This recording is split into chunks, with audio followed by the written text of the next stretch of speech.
Hi guys, it's me, Nida Cribs Vlog. Magawa tayo ngayon ng purple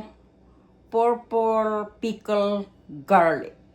Yun ang gagawin natin. So, yun, susubukan ko. It's my first time because I heard a lot of benefits for this, especially if you are high blood pressure. If always having a high blood pressure, this is my garlic. I soak that to the 3 spoon salt.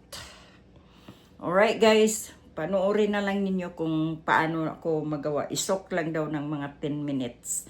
Tapos after you soak this to the water, you need to rinse it and what do you call this, drain it and then dry it, and then you need to put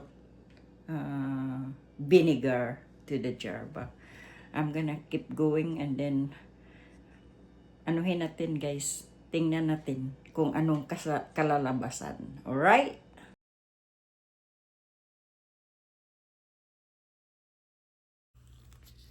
Yun guys, salita ako ng salita. Hindi pala na pindot ko yung yung record. So, sorry. So, yun, nilagay ko na doon. Tapos, yung vinegar, 1 cup of vinegar. Tapos, 3 tablespoon of salt. And then, asin. At saka, hindi naman sa recipe, walang sugar, pero nilagyan ko kasi itra-try ko sa sarili ko. Kasi ako lang magkain dito. Pero kung successful ito, ako sa inyo. Maganda to negosyo guys. Sino yung gusto. Kasi maganda daw mga dito, mga benefits.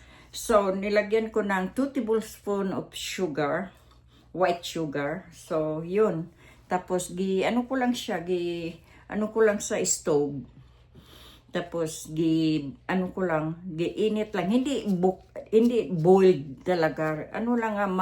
Sapat lang na matunaw yung asin at saka ang sugar. So, yun. So, medyo mainit siya. Tapos, yun. Everyday daw to guys, mag-change sa kulay. So, tingnan natin after 24 hours, tomorrow morning kung anong kalabasan nito, kung nag-change ba talaga. Okay guys, so we will see tomorrow if what's the different. Bye-bye for now.